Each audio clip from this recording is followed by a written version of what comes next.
entende a priori por custodia, non? Os medios, que son mercar fincas, gestionadas e todo eso. Antes, tomando un café, pois falábamos contaba a anécdota dun amigo meu que ten un Seat Arosa e ten un felgo na porta do conductor. Leva 4 anos co felgo, ten un blog tamén, entón colocou a foto do felgo no blog e hubo un montón de amigos do blog que lle pediron por favor que mantivese o felgo. Entón non o leva a lavar a gasolineira, sino que o lava a man e mantén o felgo de 4 anos prácticamente verde todo o ano. Podemos entender que iso é custodia máis participada, non?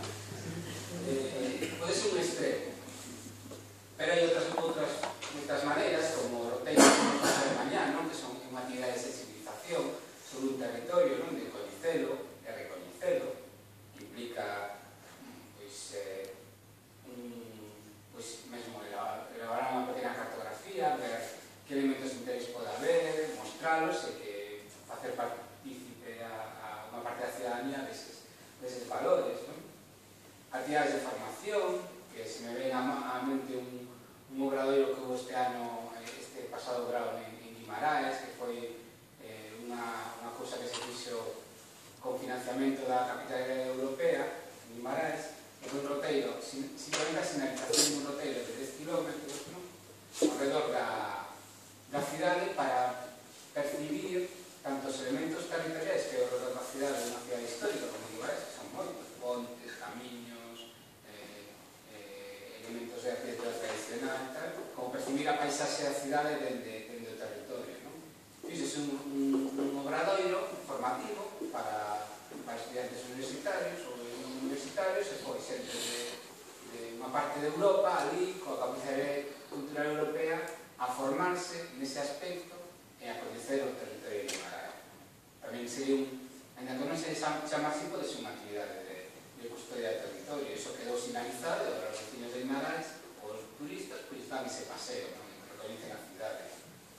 Campañas educativas, que se pode referir mesmo con respecto aos productores, non? Por exemplo, convenceros de que non utilicen ratibón ou cosas así, non? Para machacar os cultivos, para contaminar o solo e rachar a historia dunha agricultura tradicional máis sustentable do que hoxe en día temos. Na mesma liña asesorar a comisarios usuarios, que son realmente de algún modo os usuarios, os propietarios e usuarios presentes e os futuros son o obxecto final desto da custodia do territorio, porque se non houbera un referente humano nesto, pois non existiría, o territorio como un medio de transmisión de unha serie de valores tamén. Accións de voluntariado de fincas privadas, previo consentimento, claro está, que xa hai moitas accións libres que xa se comentaron antes, un proxecto Ríos e alguna outra, a Asociación de Vecinos do Valles Medio fai ese tipo de actividades tamén en fincas privadas de forma consentida. Os muiños teñen moitas veces propietario e se pacta con ele esa recuperación. E recoñecer públicamente, que é a forma, digamos, máis light, que menos se enfouza a Asociación de Custodia de Territorio das mans, que é recoñecer públicamente as súas prácticas, e vai recoñecer que este veciño, este productor, este propietario fai as cousas ben, por tanto, se facer un acto de recoñecemento e demais.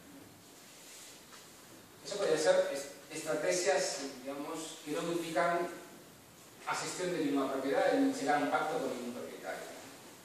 Pois outros aspectos máis variados se poden comentar en torno ao que dixeron antes os compañeros,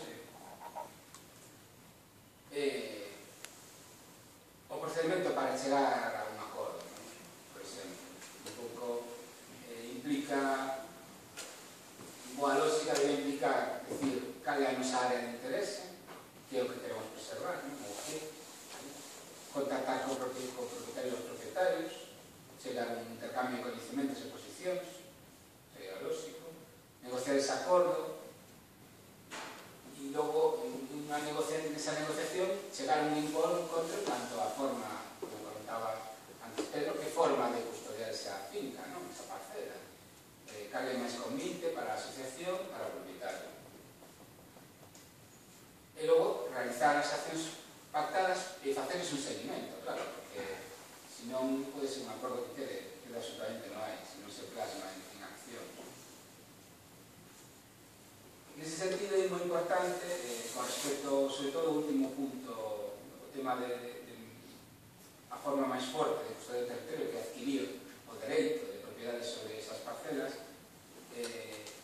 Eu vou facer un chamamento sobre o tema que asumir a xestión plena das fincas implica ter unha grande capacidade de xestión, tanto técnica como material como humana, porque senón é un absoluto fiasco, además que non te volta atrás, porque ti tens a finca e non estás custodiando. Entón, é moi importante intentar, como tamén comentaba Pedro antes, que a custodia se produzca con moitos propietarios de unha forma moito máis liseira, o sea, que os propietarios, o sea, que do punto de vista da custodia se estenda como unha mancha de aceite no territorio para que os propietarios asuman os seus compromisos de custodia sin que a entidade os teña que asumir mediante a adquisición da propiedade, porque realmente, se iso funciona, os esforzos terán moitísimo máis efecto que si só perseguimos a propiedade da parcela. Da que o que asegura en última instancia a custodia, hai que ter moita capacidade para chegar a ese punto. E o valor, claro, evidentemente, que temos os montes comunais en Galicia, que son, pois, perto da metade do noso territorio, un tercio do territorio, claro, un cuarto do territorio galego, que tamén hai moitos montes que non son que son como flotando, estamos falando de unha cuarta parte do territorio galego, máis de unha cuarta parte, son montes de man común, que para dicirnos que esta terra é unha terra de oportunidades para a custodia, porque os interlocutores de unha cuarta parte do territorio son poucos. E aí, nesa cuarta parte do territorio, en boa lógica, están boa parte dos recursos naturales e patrimoniais de Galicia. Imaginemos por un momento que se chega con acordo con unha comunidade de un acordo que pode ser moi sinxelo. Simplemente, ese monte vecinal, que tamén ten 100 e pico hectáreas, pois ten 3 ou 4 hectáreas de carballeira. Pois o acordo podía ser chegar con a comunidade e pagar, para que o dereito de tala se pase a ser da entidade de custodia do territorio, pero non exerza. De esa maneira protexemos esas carballeiras. Isto se está a facer en algúns sitios. Unha cosa sinxela, sin máis. Pasiva. Tamén quería facer que moitas veces a custodia de territorio é simplemente pasiva, porque aquí temos, por exemplo, no noso territorio máis próximo, temos unhas pequeñas manchas forestais, unhas pequeñas carballeiras, o bosque visto de viveiros e tal, tan pequeninos, que simplemente deixalos tal como están xa é facer conservación.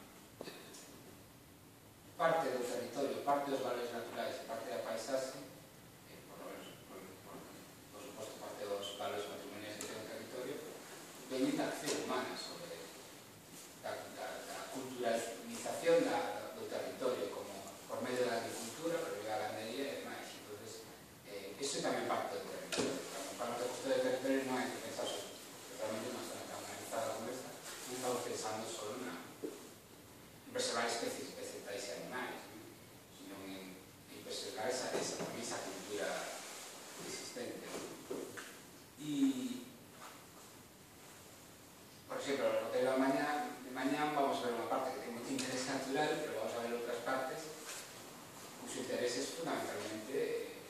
man do home, non? No intervir nese territorio a hora de aproveitar a forza da gravidade para producir enerxía, por exemplo. Entón, iso é moi importante, a veces ter en conta.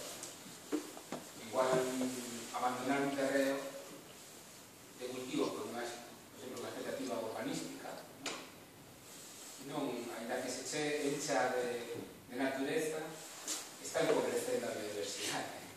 Pode dar casos. Porque cando estaba cultivado tiña máis diversidade que cando se abandona. E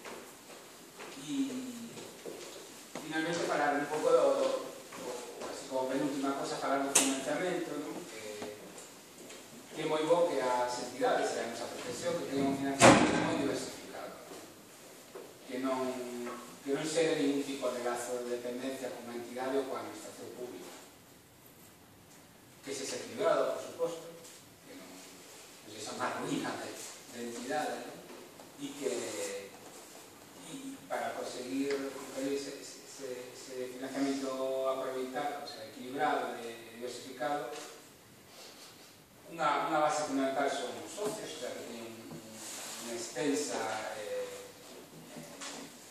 representa un anaco grande da sociedade na que se implanta esa asociación.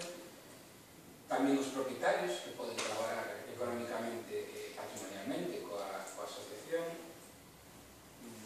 A hora de pedir axudas e subvencións, non facer esforzos inúteis, de facer de presentarse a todo porque sí, sino ser selectivos, porque é un esforzo presentarse a solicitar unha subvención, valorar as posibilidades de obter axuda dunha determinada liña de subvención sobre apoio público e buscar moito, que é moi enriquecedor nese sentido, o patrocinio mecenazgo e activar a responsabilidade social corporativa de certas empresas que puedan aportar tanto recursos económicos como non económicos, pero sempre desde o punto de vista de que non será un lazo de dependencia con esa empresa, sino de traeros, en vez de irnos o seu rego, traeros a eles o noso rego.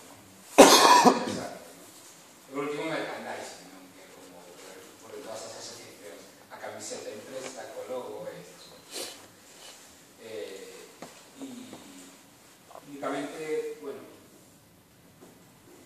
pois animádelos a participar nesta iniciativa. Somos tanto me parece que hai só 6 entidades de custodia en toda Galicia ahora mismo e por aí entidades como tales e bueno, unha iniciativa que dende a Ridimoas, que creo que leva 30 anos funcionando ata os 200 anos